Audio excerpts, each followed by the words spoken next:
Bora conversar sobre Ponciá Vicêncio da Conceição Evaristo. Oi, aqui é a Stephanie, você está no canal Mundos Impressos, seja muito bem-vindo. No vídeo de hoje eu vou começar a nossa maratona dos livros lidos em junho de 2022 e conversar com vocês sobre Ponciá Vicêncio da Conceição Evaristo, que eu até separei, eu li pelo Kindle e eu separei o volume emprestado lá da minha escola para trazer para, simbolizar aqui para vocês a versão física, mas eu acabei esquecendo. E como a minha rotina tem sido bem intensa, bem densa, eu falei, ok, eu vou sentar, vou gravar, coloca a capinha para eles e a gente conversa sobre da maneira que é possível, melhor do que ficar atrasando o vídeo, né? Então eu separei, inclusive eu já tô aqui na minha parte das notas e destaques para conversar sobre a minha segunda leitura de Conceição Evaristo. Não é a primeira vez que eu entro em contato com a leitora, é a segunda vez. Dessa vez em prosa, então a gente vai ter uma narrativa totalmente corrida, ao contrário dos contos que a gente conhece em Olhos d'Água, que tem o meu outro livro maravilhoso, não perde pra nada, só que a gente tem aquela constância de romance, sabe? Aquela prosa que vai até o fim, entende? Mesmo que seja um livro que com certeza ele abra uma série de reflexões, de discussões, que a gente pode ir muito além e até querer um pouco mais dele. E o que seria, né, esse Ponciá Vicêncio? Assim como intitula a obra, a gente vai conhecer essa personagem numa espécie de romance de formação, porque a gente vai conhecê-la enquanto criança até a fase adulta. E quando criança, a gente vai se deparar com uma menina ali no seu meio familiar que é muito apegada ao seu avô. Inclusive, tem umas espécies de piadinhas assim na família que ela meio que estava herdando alguma coisa do avô, que ela era muito semelhante a ele e que esse avô tinha até certa fama de ser meio às avessas do que eles consideravam uma pessoa normal, que ele tinha certas manias, certos trejeitos. E digamos que, de certa forma, esses trejeitos adviram justamente do jeito com que ele foi escravo, da maneira com que o livro se inicia numa época pós-escravidão, entre muitas aspas, mas também ele toca nesse assunto sobre o quanto essa escravidão, esse período deixou cicatrizes nessa família, deixou marcas nessa família que continuaram.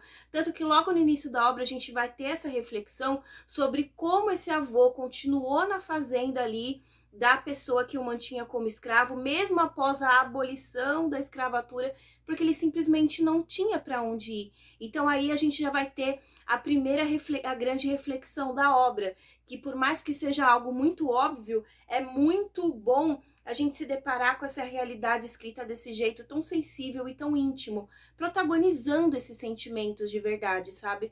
Pra gente poder perceber um pouco mais de tudo isso, que a gente entende que é um absurdo, mas é sempre bom pensar um pouco mais, sempre bom refletir um pouco mais.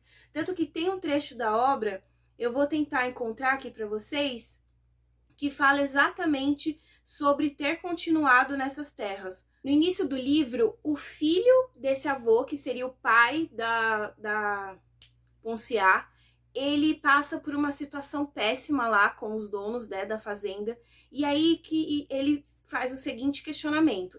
O narrador apresenta essa narrativa pra gente. Ele chorava e não sabia o que mais lhe salgava a boca, se o sangue da urina ou se o sabor de suas lágrimas, porque o seu senhorio tinha urinado nele porque é idiota.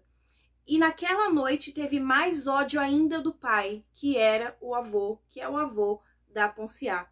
Se eram livres, por que continuavam ali? Por que então tantos e tantas negras na senzala? E aí vem o questionamento. Se essa lei, né, foi realmente para a libertação, por que eles continuavam ali? E o que mudava de fato na vida deles? E tem outro trecho bem interessante a respeito disso, vou ler para vocês. Exatamente aqui, ó, nessa parte em que a Ponciá, falando sobre a Ponciá, ela diz que estava cansada dessa luta insana, sem glória, e que todos se entregavam para amanhecer cada dia mais pobres, enquanto alguns conseguiam enriquecer a todos os dias. Então eles continuavam trabalhando naquela terra.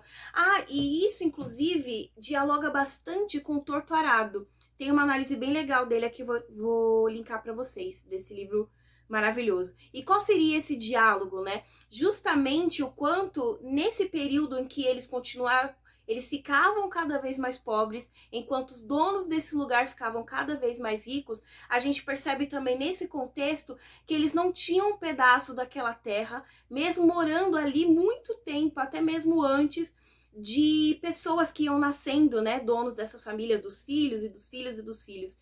Então, se dá pra gente dialogar bastante com a reflexão que o Torto Arado faz, de aquelas casas de barro que eram construídas e permitidas a serem construídas de barro, justamente por conta dessa intenção de a gente não quer que vocês se identifiquem com essa terra, a gente não quer que vocês pensem que essa terra pertence a vocês, sabe? Então tem bastante também desse questionamento. E a Ponciá Vicêncio, ela vai crescendo exatamente nesse contexto, de ela não conseguir se reconhecer naquela terra, de ela se sentir cada vez mais suprimida ali, pressionada, principalmente porque toda a sua família olhava às avessas, pensando que ela tinha herdado, que o avô tinha deixado uma herança muito especial para ela, que até então ela não entendia, e talvez a família dissesse aquilo com um tom zombeteiro, mas não refletisse muito a respeito, o irmão dela também, e aí ela acaba decidindo sair desse interior e seguindo para a cidade grande. E a gente percebe que essa mulher, ela acaba se encontrando cada vez mais desamparada e percebendo que a sua condição talvez não estivesse exclusiva àquela região. Talvez essa condição estivesse ao fato de ela ser uma mulher negra. E aí a gente percebe ela mergulhando numa espécie de depressão, ela se ficando cada vez mais interna, assim, dentro dela mesma. E a gente percebe essa melancolia tomando a conta da personagem. E é muito angustiante se deparar com essa realidade, porque a gente tem todo o contexto de tudo que foi deixando assim. No decorrer da narrativa, ela acaba se envolvendo com o cara ali, tentando constituir uma família de certa maneira, e ela acaba sofrendo as consequências desse recorte social, que é importante a gente sempre fazer, desse recorte de gênero, que é muito importante a gente fazer, daquela questão de, na hierarquia, quem é que sofre mais? Sabe? Dessa mulher preta que chega a sofrer muito mais que o homem preto, porque ela sofre a violência dele por conta da sua condição e ela meio que se vê presa naquela situação, sem saber para onde ir, até mesmo sem perspectiva. E é nesse pulo carpado que a gente pega a noção que a herança, que todo mundo disse que o avô deixou para ela, e isso não é um spoiler, tá, gente? Isso não é um spoiler. É uma análise da narrativa mesmo. Que essa herança seria a identidade. A identidade dela como pessoa preta, a identidade dela como mulher preta que cresceu nesse contexto todo e sofre consequências e sofre diversos abusos e violências simplesmente por ser como ela é. Então a gente vai ter esses momentos sim de ela tentando resgatar aquela essência do interior, de tentar encontrar a mãe de volta, tentar encontrar o irmão dela, que também traz ótimas reflexões para a obra, e eu preciso muito conversar com vocês sobre o irmão dela. Digamos que o irmão dela, em certa altura da narrativa, ele pensa, ok, também vou para a cidade, vou ver o que dá. E aí, quando ele vai para a cidade, ele desperta um desejo de ser policial. Ele quer porque quer ser policial. E o trecho disso, eu vou ter que ler para vocês, é muito forte mesmo. Olha essa parte, o irmão dela refletindo sobre o que ele precisava fazer para se tornar um policial, um soldado tido aqui no livro. E como ele não sabia ler nem ensinar, não poderia ser soldado. Mas se ele estudasse muito, poderia ser soldado um dia. Poderia ser mais, muito mais. Entretanto, Luandi, que é o irmão da Ponciá, só queria ser soldado, queria mandar, prender, bater. Queria ter a voz alta e forte como a dos brancos. E aí nesse trecho, que é muito assim, vral, a gente percebe que na verdade não é o fato de ser policial.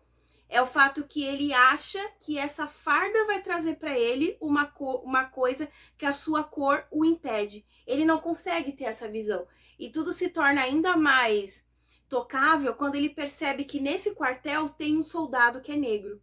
Só que, gente, o jeito com que a narrativa se desenrola, naquela questão da herança, da identidade que eu conversei para vocês, que o vô tinha teoricamente deixado para Ponciar, também o encontra, porque enquanto ele tá ali tentando estudar para se tornar um soldado, enquanto ele tá tentando se inserir naquela sociedade, tentando suprir todas as exigências dos homens brancos, ele acaba percebendo que aquele homem negro único que está no meio do quartel, talvez ele não tenha tanto poder assim. Talvez mesmo ele sendo soldado, ele acabe estando rendido a essa condição que os homens brancos impõem sobre ele o tempo todo.